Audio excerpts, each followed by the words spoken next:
Kasi syempre, lumaki naman talaga ako in a, devout Catholic family. Talagang all my lolas, yung traditional na mga Catholics talaga. Because I remember when I was young, we would always pray the rosary every day, every 7 o'clock in the evening. So it's a must in our family. Galing, oo. So, nung bata ako, Brother Adrian, hindi ko naman naisip na, okay, basta nagsisimba lang ako, sumasama lang ako sa parents ko. So, wala pa akong ganun ka-deep, relationship with our Lord Jesus Christ. Kasi bata ako but I know na nandyan si Lord, I believe in Him. So, pero wala pa ako yung deep foundation talaga. So it all started when my mom was diagnosed with breast cancer when she was 47 years old. So during that time, I was so young. Parang high school lang ata ako noon. So doon nagsimula. Yes. So my mom was given like 50-50 chance to live. Parang wala nitong pag-asa. When she was diagnosed, it was already stage 4. So parang kaming magkakapatid, nagulanta kami, naguho yung mundo namin na parang nagulat kami na hindi kami makapaniwala. So my mom even went to the States for treatments, consulted doctors there. Tapos pare-pareho yung diagnosis sa kanya na no chance to live, wala na talaga. So bumalik na siya sa Philippines, just to spend time with us, her children. So doon nagsimula yung pananampalataya sa Panginoon. Kasi nagdasal kami magkakapatid. We even, we joined the commentator lector ministry. Yung mga kapatid ko, lahat kami nag-lector, nag-serve kami sa Panginoon. And sabi ko, habang buhay nga kami magsuserve sa Panginoon. And yung petition namin talaga, to really serve God. Because grateful kami. Kasi sabi ng mga doktor, no chance to live ang mommy ko. Pero nagsalita ng Diyos, 10 more years for your mom, Diane. 10 more years, cancer-free. Wow. So parang time na yon, we glorified, we praised God, and talagang sabi ko, Lord, habang buhay ako magsaserve sa'yo bilang pasasalamat sa nangyari sa mommy ko. Kasi syempre, mommy mo yung buhay mo di ba? Nung nalaman ko na may cancer yung mom ko, bumagsak yung mundo ko na parang siya yung parang kinakapitan mo di ba? Na parang siya yung foundation ninyong magkakapatid. So doon nagsimula yung journey ko with our Lord Jesus Christ. Doon na-deepen yung relationship sa Kanya. Doon ko siya mas nakilala.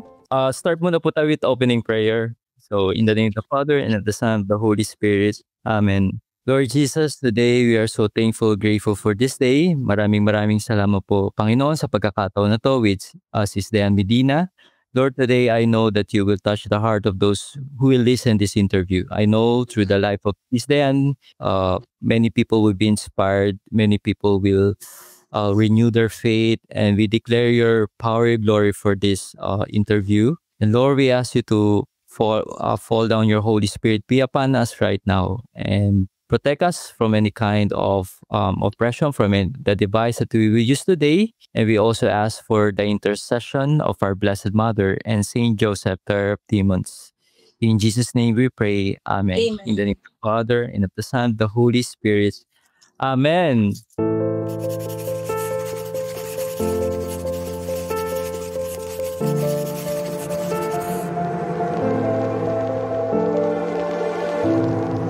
Hello po, Sis Diane Medina, and welcome po sa ating online program na Istoryang Katoliko. Ayan, it is a blessing po and nice to see you po, Sis Diane. Thank you so much for accepting our invitation po. O naman anytime for Brother Adrian and of course ating mga ka-faith. Hello po sa inyong lahat at I'm very excited na makipagkwentuhan kay Brother Adrian about our, of course, God's faithfulness and of course yung mga testimonial natin and experiences about our Lord Jesus Christ. Yes po, Sis Diane. Pero bago po tayo tumakal dyan sa about faith, makikimarites lang po ako, Sis Diane. Regarding po doon sa post mo sa inflatable, ano po ba nangyari doon? Parang nakikita ko kasi madalas sa social media yung post mo na yun. Ano po ba nangyari doon? Well, the backstory of it was kasi si Joaquin wanted to swim talaga outside. So it was so hot. So nag-worry ako kasi nga there were so many news about heat stroke, mga babies na namamatay. And recently I saw some news sa Cavite, 6 months old lang yung baby. So yes, to let him, swim outside. So I asked my husband, si Daddy Rojun, if we could let him swim inside the house. since our carpet is due for cleaning already, since yung dogs kasi namin in and out din. So due na for cleaning yung carpet. So sabi ko pwede naman ng basain talaga. And maka-enjoy si Joaquin. So yun lang yun. People were reacting na bakit hindi daw sa semento, sa carpet pa. Syempre as a mom, takot ka din mabaltog yung anak mo, maumpog yung ulo niya, whatever. Kasi magulo, bata pa yan eh. So after naman nung wala na masyadong araw, lumabas na rin si Joaquin with his dad sa swimming pool naman.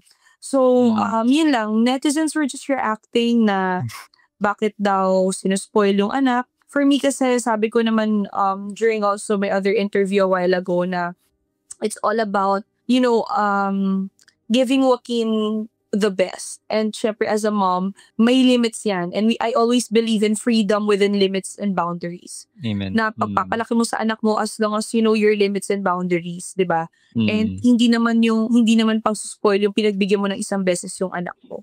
And sabi ko nga, the furniture, the carpet, and the sofa, you can always replace it. But yung childhood and yung core memory ni Joaquin na napasaya ko yung anak ko and nag-enjoy siya yung moment na yun, you can never get it back. Yeah, actually I understand po your kasi din po ako family, meron din kaming 2 years old son. So I really understand kung saan yung pinanggagalingan mo, Sis Dayan. And yun nga, yung memory sa child hindi na yung mababalik eh. Parang ang bilis nila lumaki eh. Parang nung kailan maliit pa, nagbe-breastfeed pa sa mother, ngayon naglalakad na, tumatakbo na. So, totoo, ang bilis talaga ng panahon na parang nagugulat ka na lang na parang kailan lang baby sila. Lalo na Brother Adrian, I have of course on the way another baby. So, yes, congrats po. I'm with Joaquin. I'm going to give birth on July. So I still have few months left na makasama talaga si Joaquin, na may time ako sa kanya. Alam mo, ang pakiramdam na may newborn, kung gaano kahirap, diba? At syempre yung oras mo, I'll try as much as I can na paghatiin yung oras ko sa kanila. But since I would exclusively breastfeed my daughter, so syempre yung oras din talaga mahahati. So habang, alam mo yun, wala pa akong ginagawa ngayon, waiting lang ako sa due date ko, I spend time with Joaquin talaga. Yun nga lang, it saddened me that people were bashing us with just one posted video. I-judge ka na on how you parent your child. Diba? Parang hindi naman talaga nila kami kilala personally. At sa pag-post ng isang video na yun, masakit kasi Brother Adrian, ina-attack yung anak mo eh. Diba? Masakit. Na parang they were saying spoiled si Joaquin, masama ugali ni Joaquin.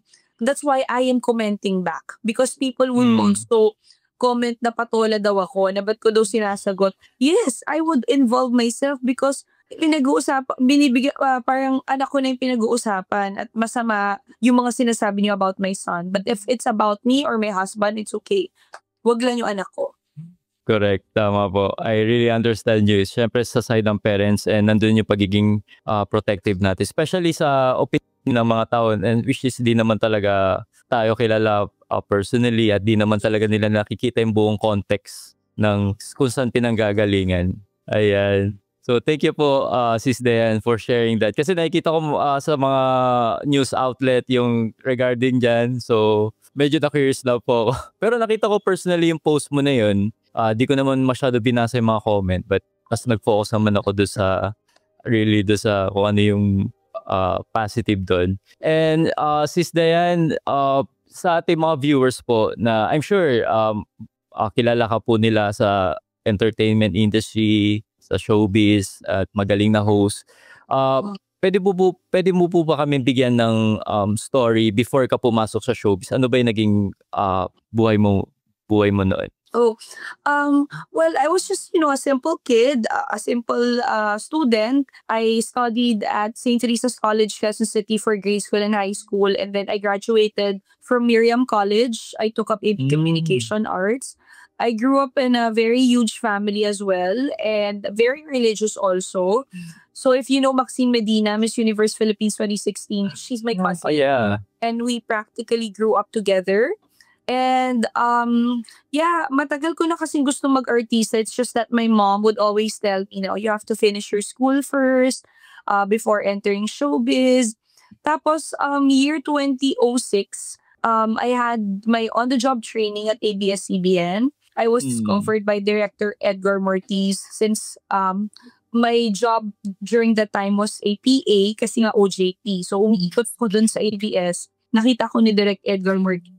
And then she asked me if I wanted to be an actress. Then I said yes. Tapos my first show was Let's Go. It's a youth-oriented show alongside Alex Gonzaga, Banks Garcia, Baji Martis, and many more. And pinakaunang show ko talaga na nag-audition ako was Was Up, Was Up. Yung Was Up, Was Up, if you're familiar with that. Yes. Inabutan ko yan. Was Up, Was Up. So that was year 2006. So my first job was a voiceover talent and a jock reporter. So, nag-host ako sa Studio 23.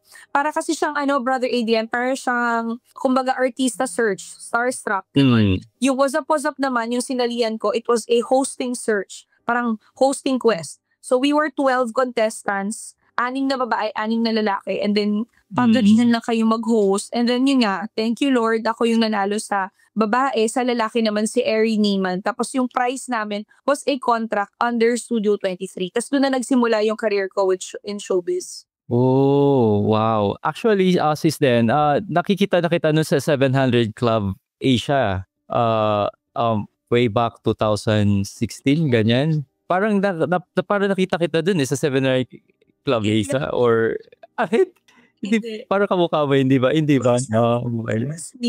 Pero hindi pa ako nakapag 700 Club. Okay. Parang siguro kamukha mo yan. Pero parang nakita kita doon. Kasi nanonood ako nun dati. And actually, una ko po nakita yung post mo about your Catholic faith.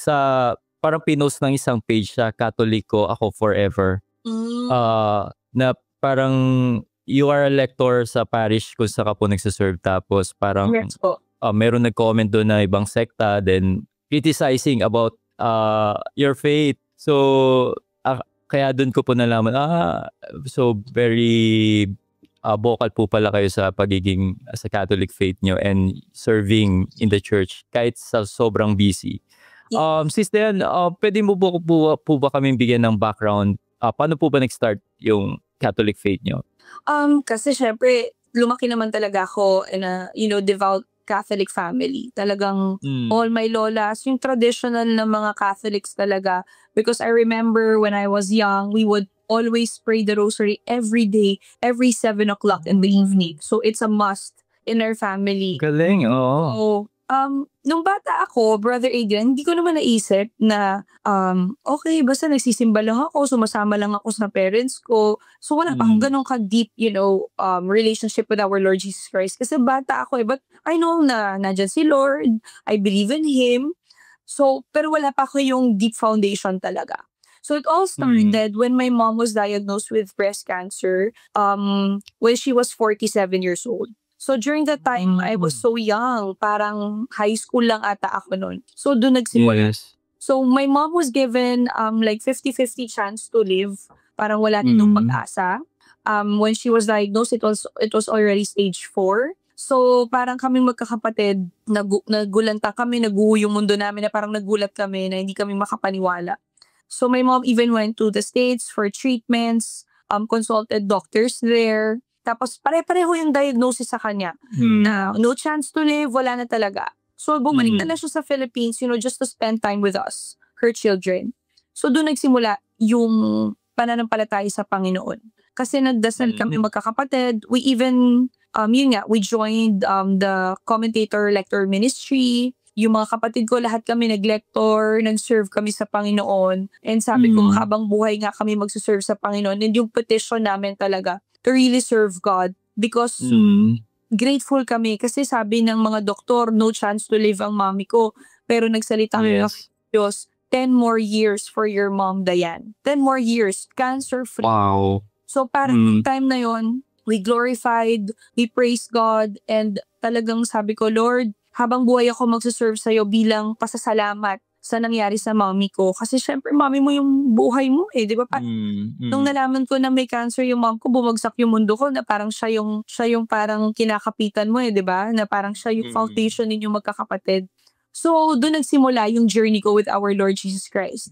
Doon na-deepen yung relationship sa Kanya. Doon ko siya mas nakilala. Sabi ko nga, nung namatay yung mom ko, when my mom passed away, sabi ko, Lord, I will never ever question you kung bakit kinuha mo na si mommy. I know her mission, is tapos na dito sa mundo natin.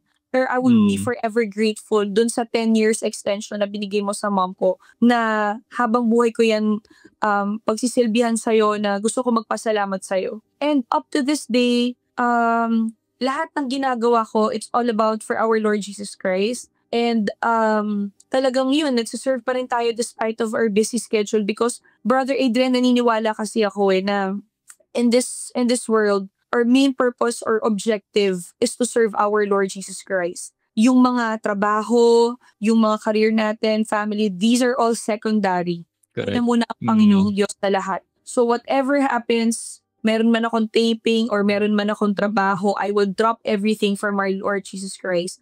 No matter how tired I am. Wow. Yun ang priority ko. God is my number one priority.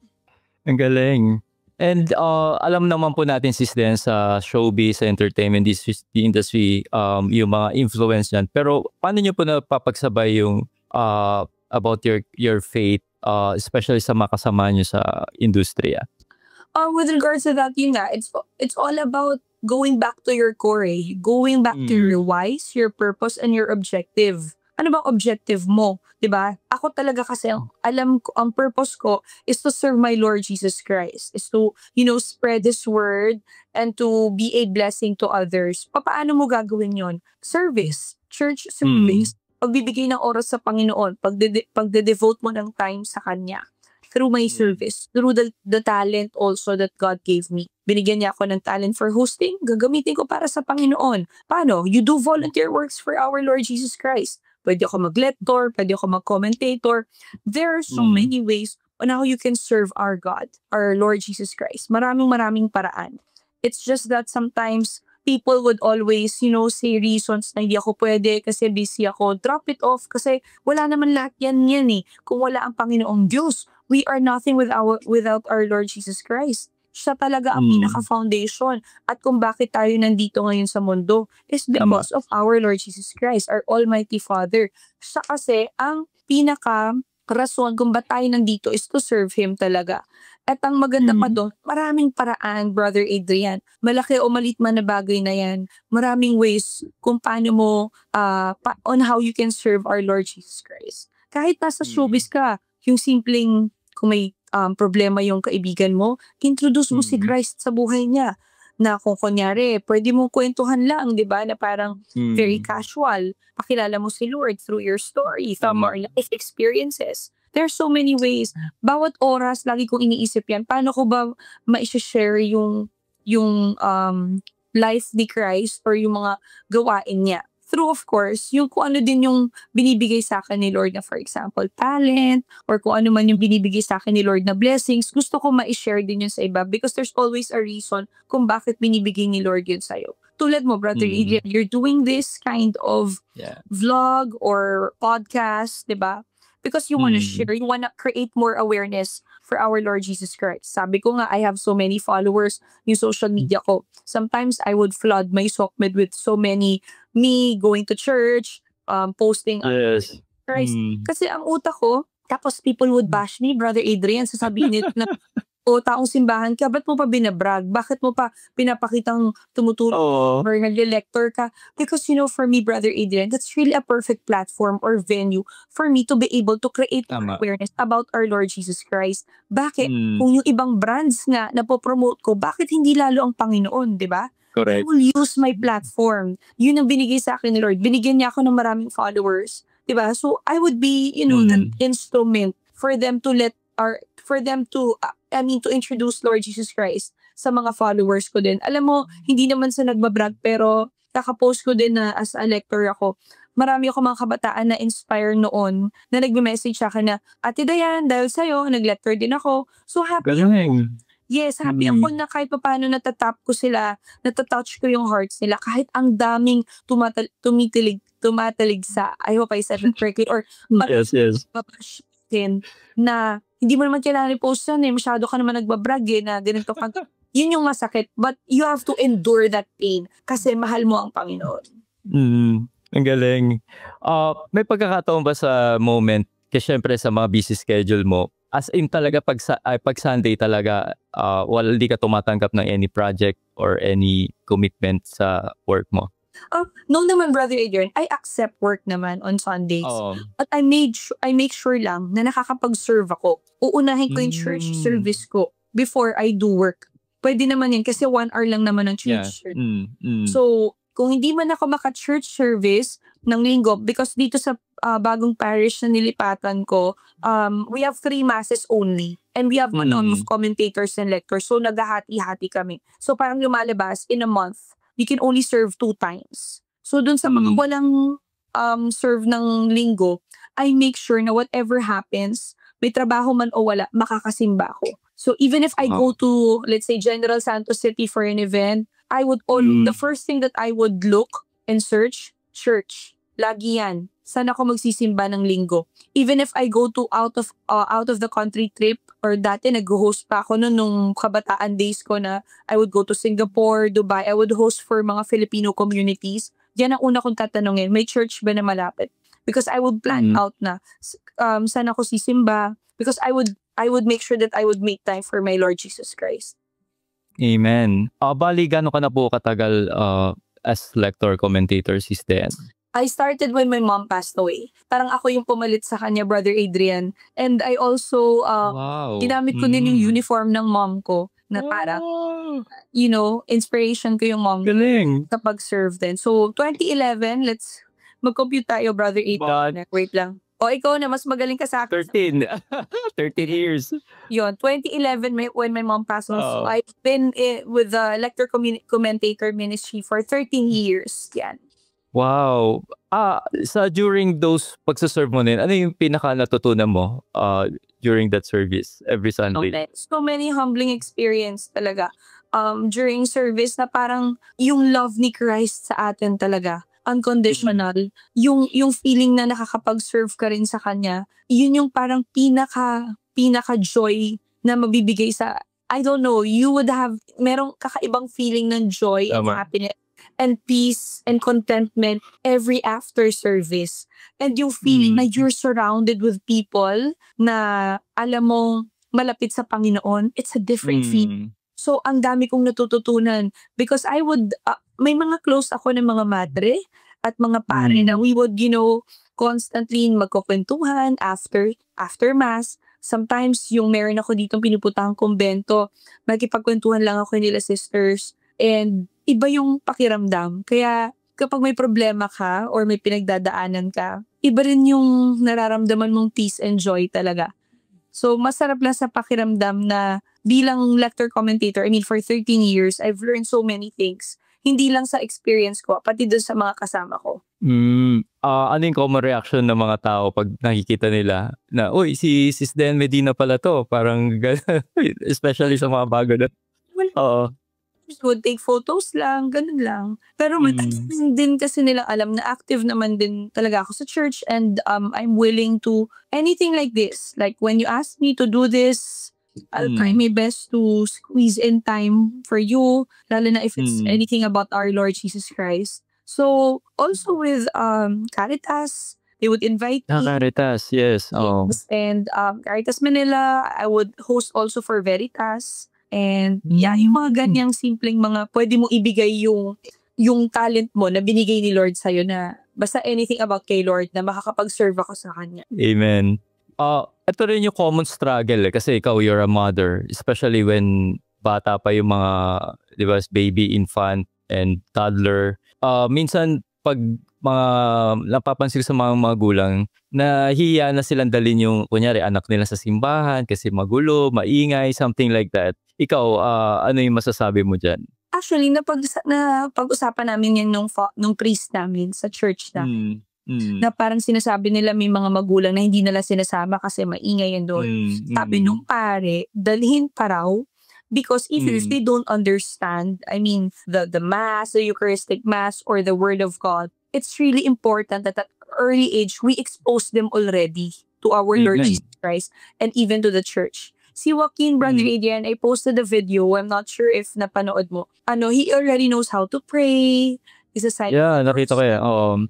Tapos kapag may mga, Mom, Papa Jesus, please protect me and Mommy and the baby, he would always pray at night. So parang happy ako at a very young age, 3 years old si Joaquin, exposed na siya sa ganyan. Na alam niya na, okay, si Lord, He's your Christ and Savior. Papa Jesus gives us blessings. Yung mga little something na ganun. We would always bring Joaquin also to the church. Kaibigan niya yung mga madre, kaibigan niya din yung mga pare. And hopefully, kung gusto ni Joaquin, sana magsakristan din siya. Like my brother, nagsakristan.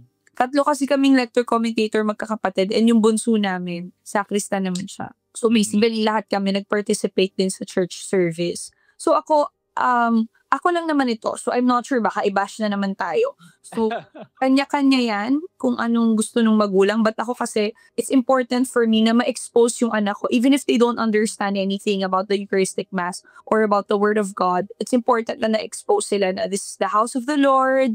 This is the Mass. We go to Mass every Sunday. So, iba-iba naman po yan. Since kasi ako, I came from a devout Catholic family also. Very traditional din kasi yung mga lola ko. So, I also want to pass it to my child. So, depende po yan again. Kasi mahirap nang mabash, Brother Adrian. Dahil ako kasi ayoko na yung feeling na nakikialam. Sometimes they would also bash me na taong simbahan ka and you would make patol to all the comments. Ang sakit din kasi I'm just a human being. I mean, tao lang ako na nasasaktan din. Lalo na if it involves my son.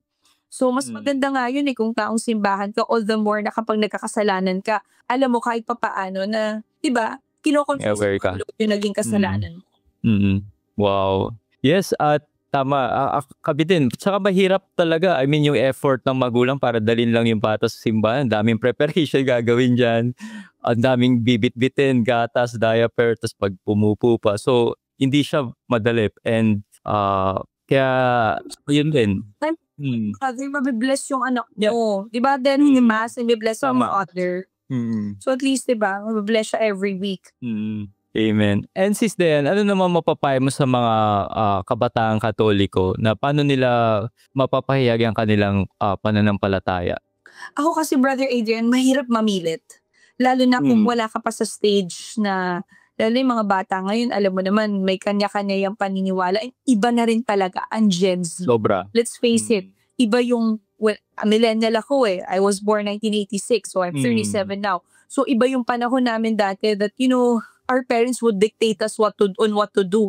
Yung ngayon, may kanya-kanya na silang iisip so mahirap. Yes. But what I can only advise is that, kung open ka, you know, to accept our Lord Jesus Christ, make sure to pray for it and in-nourish mo yon na makapag-serve ka lalo sa Panginoon through church service. And you can share that blessing to others as well. Na hindi mo naman kailangan pilitin And I hope in God's own time, manner, and purpose and reason, you would find God on your own. Na ikaw na mismo makaka-experience yung God's faithfulness. Ma-experience mo yung God's blessings in your life. At ikaw na rin sa sarili mo ang magpapatunay kung gaano kabait ang Panginoong Diyos. At kung gaano siya ka-merciful and generous, you know, na kung gaano tayo niya kamahal. You know, He died for your sins, di ba? Parang grabe yung pinagdaanan na sakripisyo ng ating Panginoong Diyos para lang ma-save tayong lahat. So, I hope in time sa mga Gen Z na nanonood na makikilala mo ang Panginoon through His time.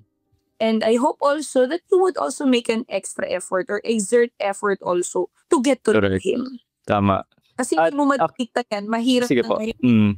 I mean, given the all social media world. Yes. Yan ang mga temptations natin. Sometimes, tatambarin ka to go to church because you're watching Netflix or because you're doing Instagram, Facebook, or TikTok. Dami na sobrang temptations. So, nasa sayo na lang yan kung paano mo talaga mapaprioritize ang Panginoon sa buhay mo. And I just hope one day, gumawa sila ng effort, yung mga Gen Z na nanonood, to get to know our Lord Jesus Christ. And eventually, makasanayan mo na talagang mag-serve sa Panginoon.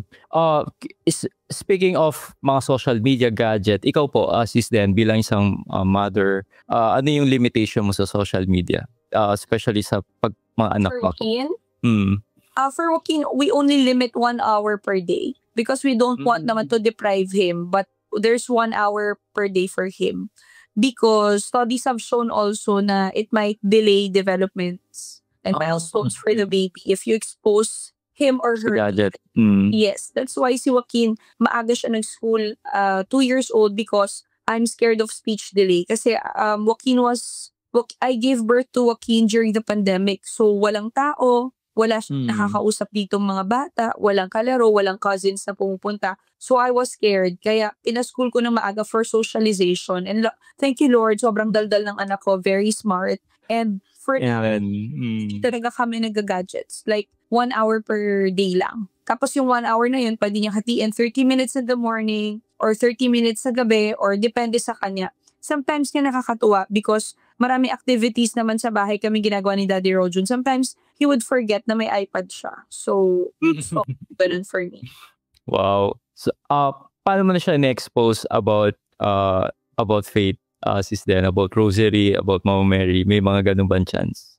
As of now, hindi pa niya alam yung rosary. Pero ang alam lang niya is sign of the cross, Papa Jesus, you talk to Papa Jesus, you pray to Papa Jesus, and Mama Mary, kilala din niya si Mama Mary.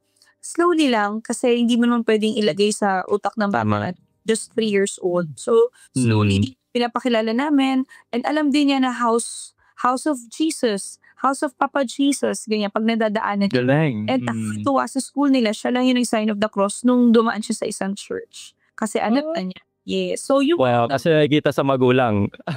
Yes, but I mean, si Daddy Rojun ang nagturo nun. Si Daddy Rojun kasi also came from, a religious family also. At doon naman kami magkasundo ni Rojun na sobrang mabait kong asawa na ganun din ang palataya niya sa Panginoon. Magkasundo kami sa lahat. We do church activities together, like during Holy Week, we'd go visit the iglesia, magpapabasa kami, magkasundo kami dyan, we would pray the rosary together. So, at least, makahanap ka rin ng partner mo na same kayo ng beliefs. So, mas okay yun. At pananampalataya. Important talaga yun. Amen. Curious ako, sino po role model mo na saint na meron kang devotion? Devotion, Padre Pio.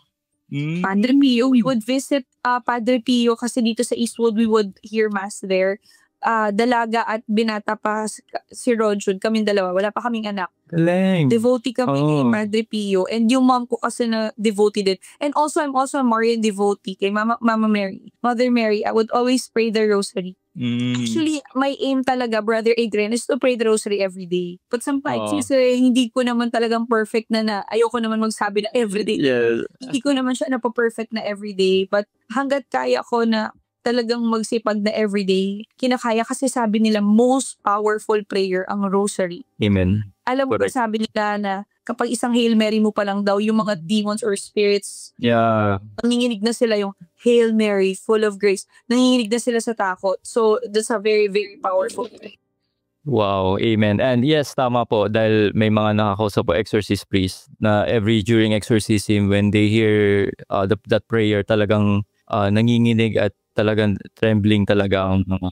Sila is, yung protection na makukuha mo from praying talaga, iba talaga. Amen.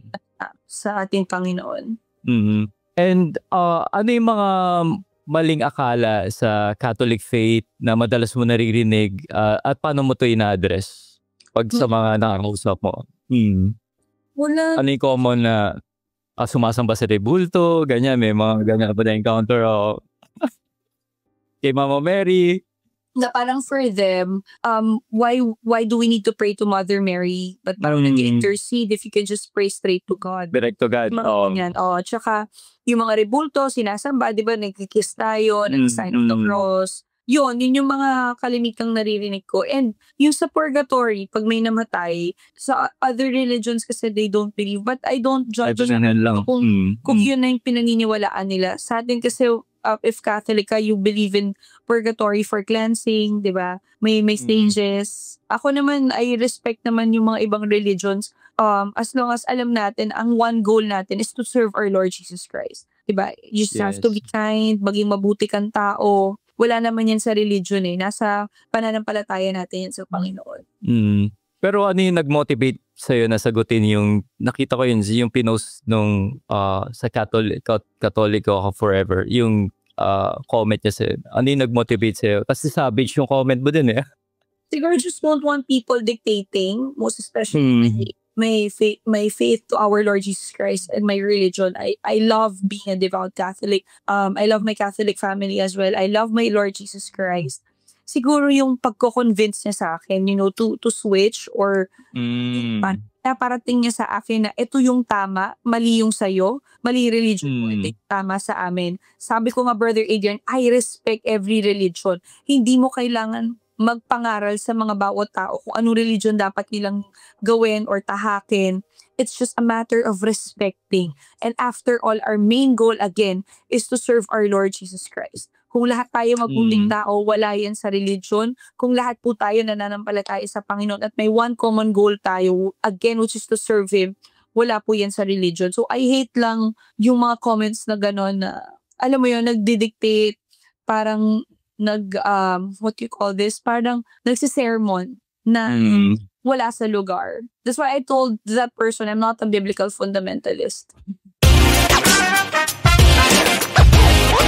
Gusto mo bang magkaroon ng early access? Kumbaga, ikaw yung unang makakapanood ng mga na-interview ko mga guests dito sa ating programa na Istoryang Katoliko. Magagawa mo yan mga ka-faith by joining my Patreon group. Kasi sa ginagawa ko na pag-i-interview ng mga different guests dito sa Pilipinas at sa ibang bansa, actually hindi ko pa talaga siya na-edit at na-upload agad. Marami pa akong backlog kasi nga I'm a one-man team dito sa ginagawa ko. So most of the time, ako talaga nag-edit.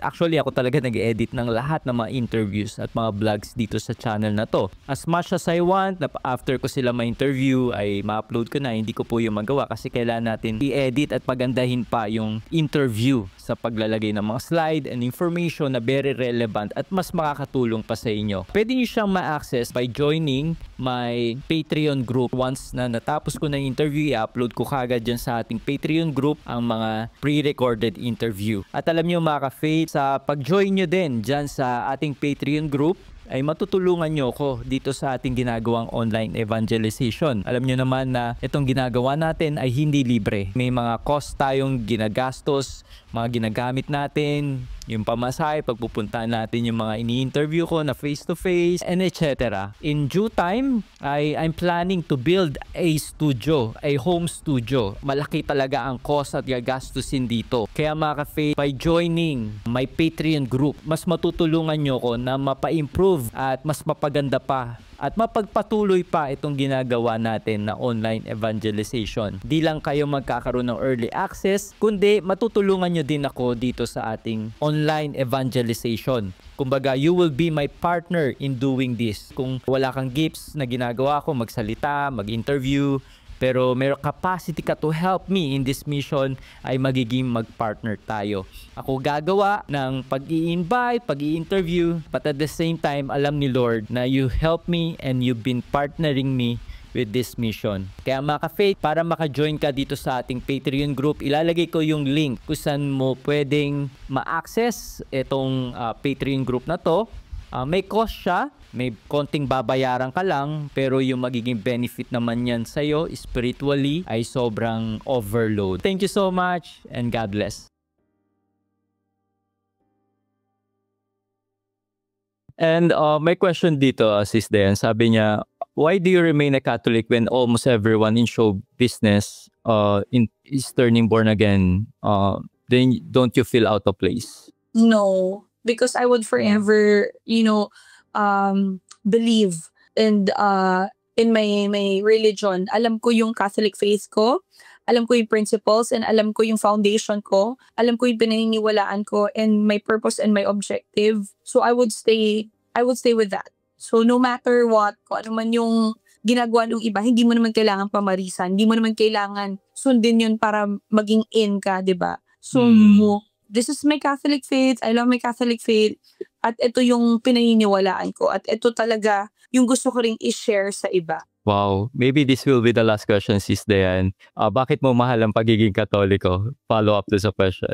Mahal ko ang pagiging Katoliko kasi number one, ang ating Panginoong Diyos.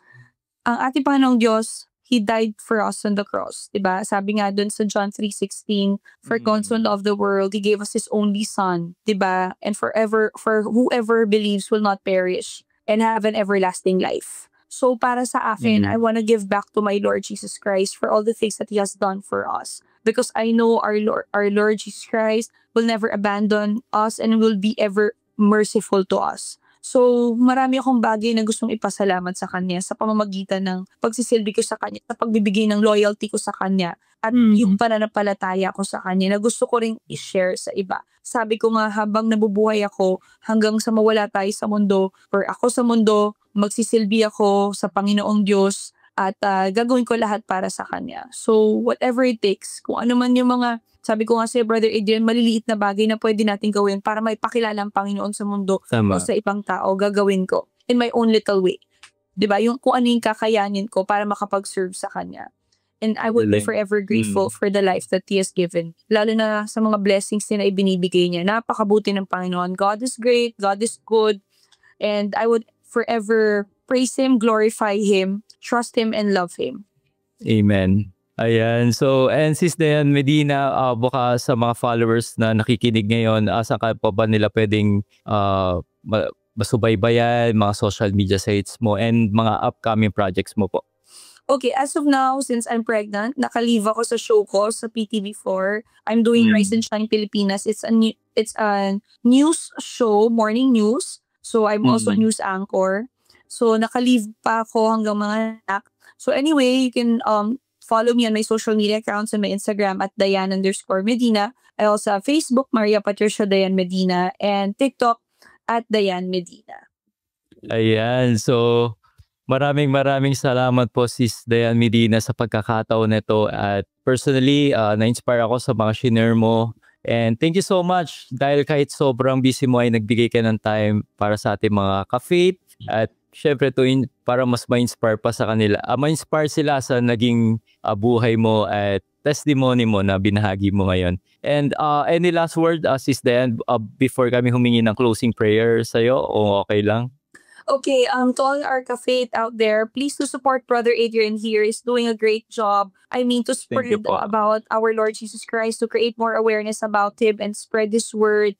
Sana supportahan niyo po siya. And I just want to thank you all for giving us support and love, diba? So maraming salamat po. Sana po patuloy lang po tayo manampalataya sa ating Panginoong Diyos. And don't forget to hear Mass every Sunday and always. Yeah. God bless everybody. Yes. Okay lang ba kung may kami closing prayers, Sis Dayan? Okay. Sa'yo? In the name of the Father, and of the Son, and of the Holy Spirit. Amen. Amen. Lord God, thank you for this day. Thank you for allowing us to discuss about your word. Thank you, Lord Jesus Christ, for everything, for all the blessings that you have given us. Thank you for this opportunity to be able to share your word to all our mga ka-faith. Lord, we ask you to please bless Brother Adrian sa mga ginagawa po niya. Lalo na po ito, magandang plataforma po ito para ma-introduce po kayo at marami pa po kaming mahikayat to be Catholic at mas manampalataya po sa inyo, Panginoong Diyos. Naway kami po ay gabayan ninyo sa mga gagawin pa po namin.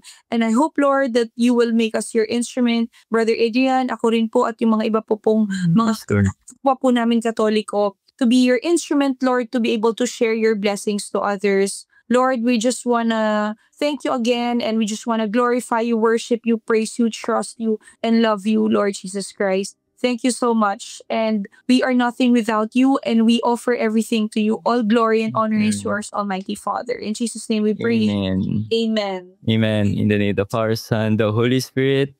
Amen. So maraming salamat po, Sis Dayan Medina. And rest assured of our prayers. And for your upcoming baby, we pray for you and your family. And also, yes po. Normal and healthy baby. Yes, will do. Okay, reclam siya ako kay Joaquin. So, may mga complications ako and mataas sugar ko. So, worried ako. So, sana ma-full term ko ang baby healthy at normal. I'm 28 weeks, so konti na lang. July. Malapit na. At sa will do po. natin, please pray for me. Yeah, and especially with Our Lady of Guadalupe. So, very powerful. Goti. Yes po. Thank you. God bless. Keep in touch po. Bye-bye. Bye-bye po. Good night po.